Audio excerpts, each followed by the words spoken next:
দর্শক স্বাগত জানাচ্ছি আপনাদের প্রিয় টেলিভিশন চ্যানেল মাই টিভির অনুসন্ধান বিষয়ক অনুষ্ঠানে। দেখার আমন্ত্রণ জানাচ্ছি অনুসন্ধান বিষয়ক অনুষ্ঠান মাই সার্চ। পুরো অনুষ্ঠান জুড়ে বরাবরের মতো আপনাদের সাথে থাকব আমি সাইদুর রহমান আবির। বিগত সরকারের মেয়াদে যেমনি বিভিন্ন উন্নয়ন প্রকল্প নেওয়া হয়েছে এবং তা বাস্তবায়ন করা হয়েছে, এটি যেমনি সত্য তেমনি কিছু কিছু উন্নয়নের নামে প্রকল্পের আড়ালে করা হয়েছে শত শত কোটি টাকার লুটপাট। এমন কিছু প্রকল্প মাই সার্চ টিমের অনুসন্ধানে বের হয়ে এসেছে।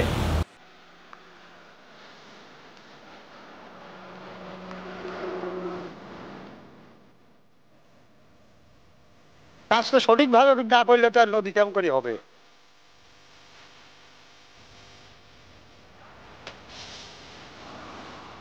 নদীর খননের যে কোটি কোটি টাকা বরাদ্দ হয়, কিন্তু এই বরাদ্দ আসলে তারা সঠিকভাবে কার্যক্রম চালায় না।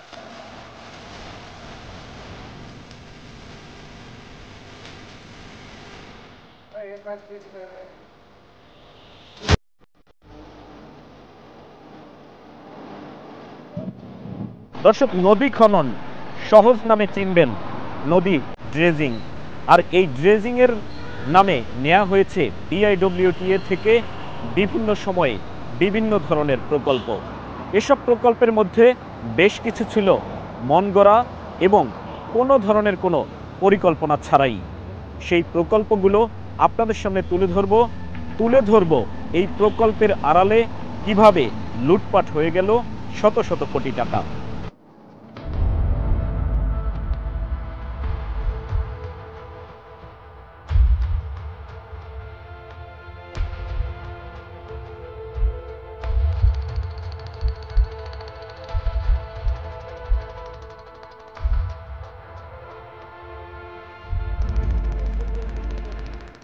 যমুনা নদী, এর দুই পারে উত্তরাঞ্চলের জেলাগুলোর সঙ্গে রাজধানী ঢাকা এবং ময়মনসিংহের সাথে যোগাযোগ ব্যবস্থা সহজ করতে নৌ পরিবহন মন্ত্রণালয়ের অধীনস্থ সংস্থা বিআইডব্লিউটিএর পক্ষ থেকে নেওয়া হয় একটি প্রকল্প।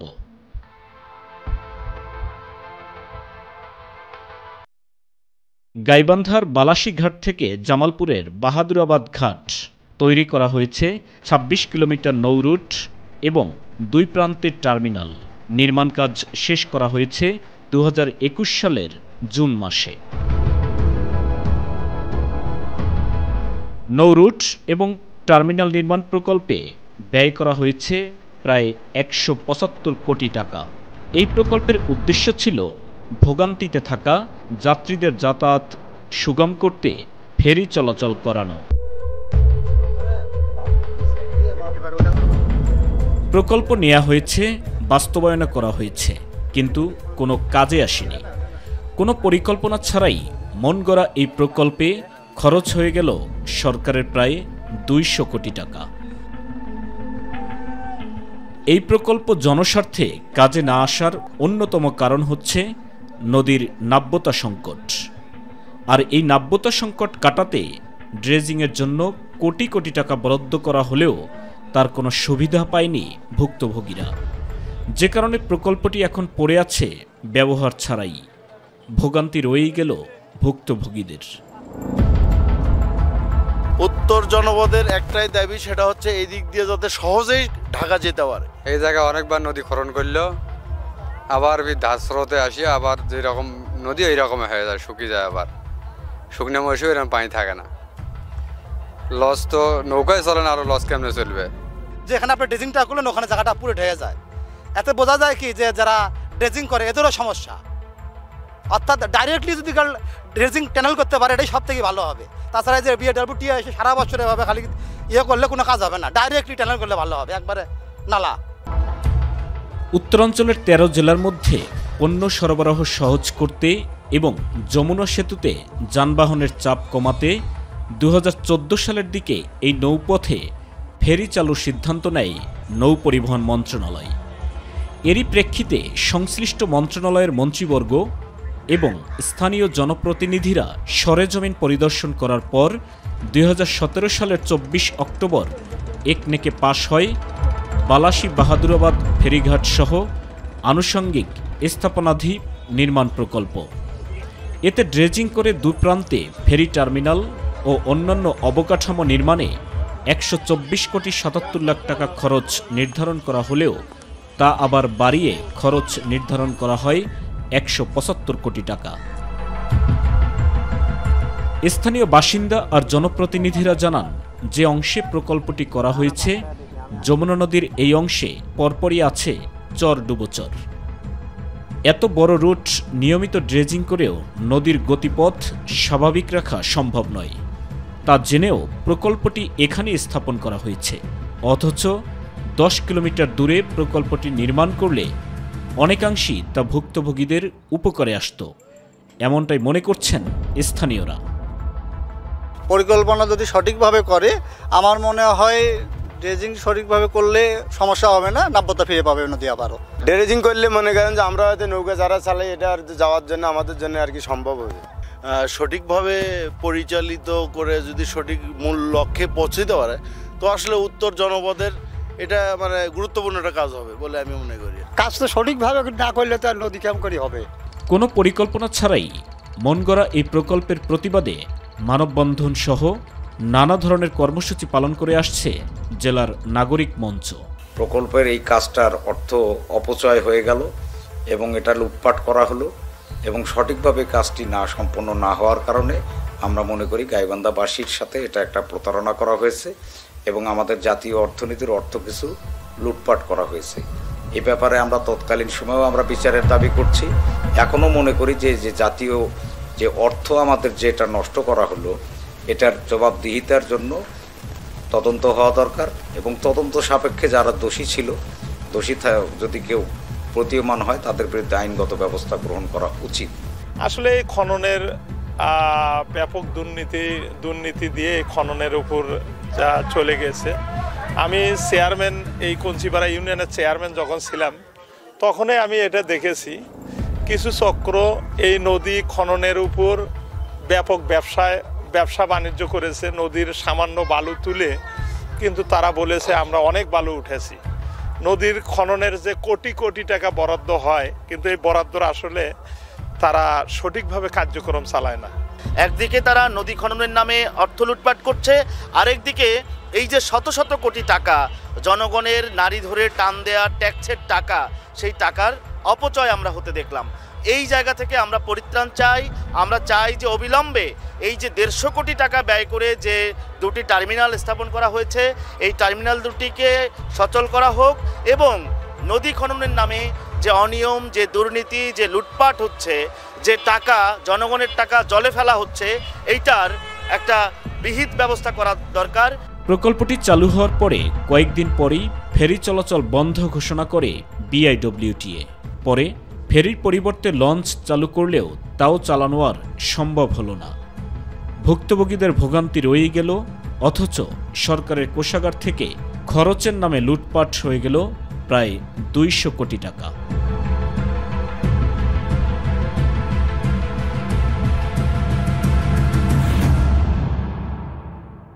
দর্শক, আমরা জানি পদ্মা নদীর এলাকায় নিয়মিত ড্রেজিং হয়ে থাকে।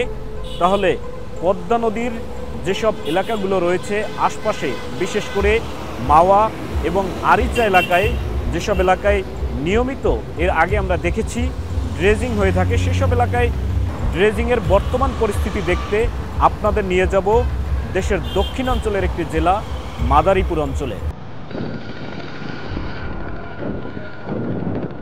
দেশের দক্ষিণাঞ্চলের জেলা মাদারীপুর, এর পাশ দিয়ে বয়ে গেছে পদ্মা নদীর বিভিন্ন শাখা প্রশাখা। দিনের পর দিন সময়ের সাথে তাল মিলিয়ে হারিয়ে যেতে বসেছে এই নদীগুলোর অস্তিত্ব। নাব্যতা সংকটের কারণে হারিয়ে যাচ্ছে পদ্মা নদীর এই শাখা প্রশাখাগুলো।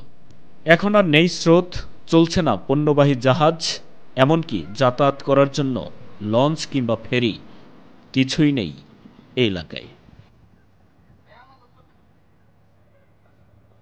লঞ্চ চলছে বিভিন্ন রকমের, এই খুলনা লঞ্চ গেছে, আরো বিভিন্ন মনে করেন ছোটখাটো যেগুলো আছে মনে করেন জাহাজ, এইগুলো মনে করেন মাল আনছে।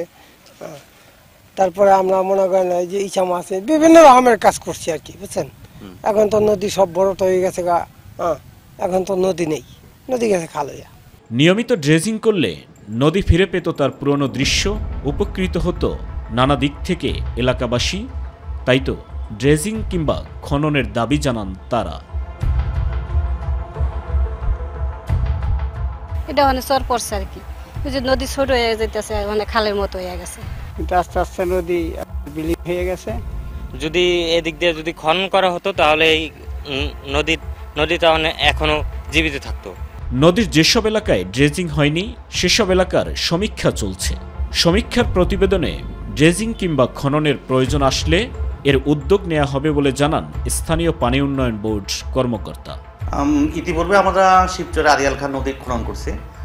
বর্তমানে যে আমাদের মাদারীপুর সদর কালকিনি দিয়ে যে আরিয়াল খাঁ নদী গিয়েছে, এখানে আমাদের একটা বড় ডিবিপি দেওয়া আছে। তো বড় ডিবিপিতে কিছু কিছু অংশে ড্রেজিং কাজ ধরা আছে।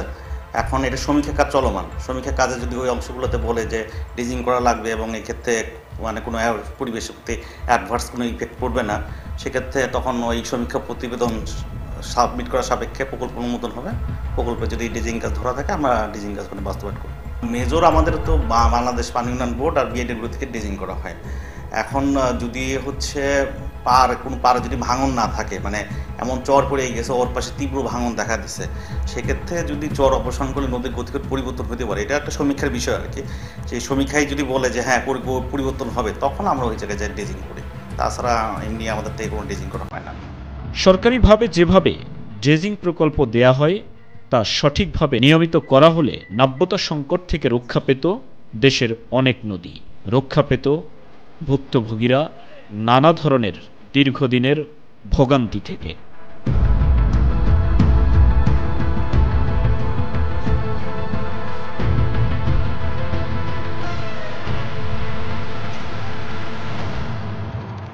দর্শক, এতক্ষণ দেখলেন দেশের দক্ষিণাঞ্চল জেলা মাদারীপুরের পাশ দিয়ে যে পদ্মা নদীর ড্রেজিংয়ের বর্তমান চিত্র। এবার আপনাদের নিয়ে যেতে চাই পদ্মা নদীর ড্রেজিংয়ের সবশেষ অবস্থা দেখাতে মাইসার্স টিমের সাথে আপনাদের নিয়ে যাব শরীয়তপুর এলাকায়। চলুন আমাদের সাথে। পদ্মা নদী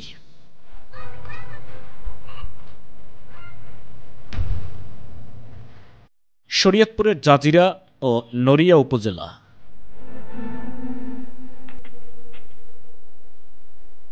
যেখানে সরকারিভাবে নাব্য সংকট দূর করতে ড্রেজিং করার কোনো দৃশ্য দেখা যায়নি। এই এলাকার যেদিকে চোখ যাবে দেখা যাবে অবৈধভাবে বালু উত্তোলনের দৃশ্য। নদীতে চলছে অবাধে বালু উত্তোলন।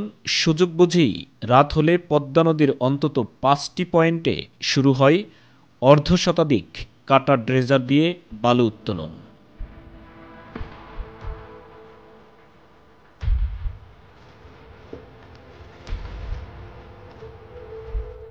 এতে হুমকির মুখে রয়েছে নড়িয়ার ডান্তি রক্ষা বাঁধ। ইতিমধ্যেই ভাঙন দেখা দিয়েছে জাজিরা উপজেলার নাওডোবা পদ্মা সেতু টু 0 পয়েন্ট বেড়িবাঁধটি। বাঁধের দুপাশে বালু মজুদ সহ নানা অবৈধ স্থাপনা তৈরি এবং মাহেন্দ্র ট্রাক দ্বারা বালু বিক্রি করছেন বাঁধের পারে জমাট হওয়া বালু। বাঁধ তৈরির পর থেকে রক্ষণাবেক্ষণ না করায় ভাঙন দেখা দিয়েছে মাঝিরঘাট এলাকার নদীরক্ষা প্রকল্পটি। এছাড়া অবৈধভাবে এই এলাকায় বিভিন্ন সময়ে ড্রেজার দিয়ে বালু উত্তোলন করার কারণে নদীর গর্ভে চলে গেছে মাঝিকান্তির গ্রামের মসজিদ, মাদ্রাসা, শিক্ষা প্রতিষ্ঠান সহ 3 শতাধিক বসতভিটা। গ্রামটি নদীর গর্ভে বিলীন হয়ে গেছে 5 শতাধিক পরিবার। দিন হলে প্রায় 60 কিলোমিটার এলাকায় বিভিন্ন পয়েন্টে নোঙ্গর করে রাখেন এসব কাটা ড্রেজারগুলো, আর রাত হলেই নেমে পড়েন বালু উত্তোলনে। এই 3টি গ্রামে 10টির মতো মাদ্রাসা ছিল, মসজিদ ছিল 10টির মতো, এবং কি 2টি হাফিজিয়া মাদ্রাসা ছিল। এগুলো বিলীন হয়েছে। কিন্তু আমার বসতবাড়ি দীর্ঘ 15 বছর হয় নদীতে বিলীন হয়ে গেছে। বালুদস্যুদের বিরুদ্ধে প্রতিবাদ করতে গিয়ে হামলার শিকার হয়েছেন অনেক সাধারণ মানুষ।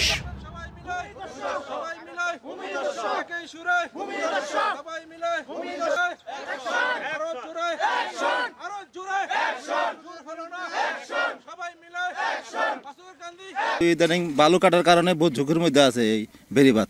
যদি গভীর হয়ে যায় তাহলে আমাদের জন্য বহুত সমস্যা হবে আগামীতে, এবং যাতে ভবিষ্যতে এই ধরনের বালু উত্তোলন করতে না পারে এবং আমাদের এই শরীয়তপুরের নদীর তীরবর্তী এলাকা যাতে বিলীন হয়ে না যায় এই ব্যাপারে সবার দৃষ্টি আকর্ষণ করছি।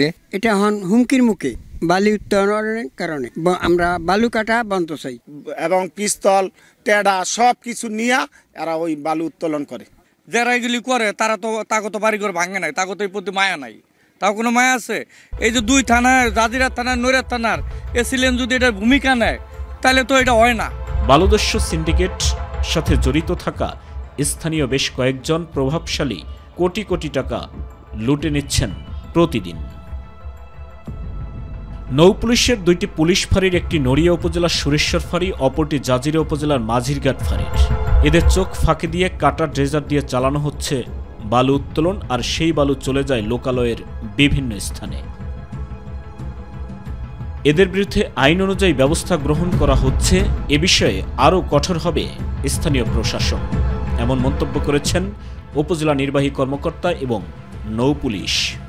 এছাড়া যে মাটি কাটার বিষয়ে বলতেছেন ড্রেজার মেশিন হয়তো বা রাত্রিবেলা আমার জানা মতে আমি কোনো ড্রেজার মেশিন দেখি নাই। যদি রাত্রিবেলা কেউ চুরি করে কেটে থাকে, আমরা মাটি ড্রেজারের বিরুদ্ধে আমরা শক্ত অবস্থান আছে, এবং কোনো ড্রেজার আমার এরিয়া বলতে কি জাজিরা এলাকাতে, মাঝিরঘাট এলাকাতে কোনো রকম ড্রেজার মেশিন চলবে না। এর আমরা জিরো চলতে দিব না, আমরা জিরো টলারেন্সে আছি ইনশাল্লাহ। অভিযান অব্যাহত রয়েছে। ইতিমধ্যে আমরা গত 13 তারিখ 17 জনকে আটক করে তাদেরকে 10 লক্ষ টাকা জরিমানা প্রদান করা হয়েছে, এবং গত রাতে অর্থাৎ 18 তারিখ 8 জনকে আটক করে তাদেরকে 4 মাসের বিনাশ্রম কারাদণ্ড দেওয়া হয়েছে প্রত্যেককে।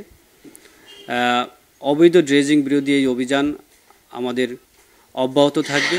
আমি যারা জনসাধারণ আছে তাদেরকে এই বিষয়ে সচেতন হওয়ার জন্য আহ্বান জানাচ্ছি। দর্শক, আমাদের অনুসন্ধান এখানেই শেষ নয়। এরপর অনুসন্ধান হবে এই ড্রেজিং প্রকল্পের সাথে যেসব কর্মকর্তারা জড়িত রয়েছে তাদের উপর। অনুসন্ধান চলছে, অনুসন্ধান চলবে। মাই টিভি তুলে ধরে সমাজের সকল অন্যায়, অনিয়ম, দুর্নীতি এবং নানা অজানা তথ্য। আপনারাও যে কোনো তথ্য দিয়ে সহযোগিতা করতে পারেন আমাদেরকে। চিঠি লিখতে পারেন, প্রযোজক মাই সার্চ, মাই টিভি, হাতিরঝিল, ঢাকা, এই ঠিকানায়। ভালো থাকবেন, নিরাপদে থাকবেন। সবশেষ আবারও বলবো, সাহস করে তথ্য দিন, পৌঁছে যাবে মাই সার্চ টিম।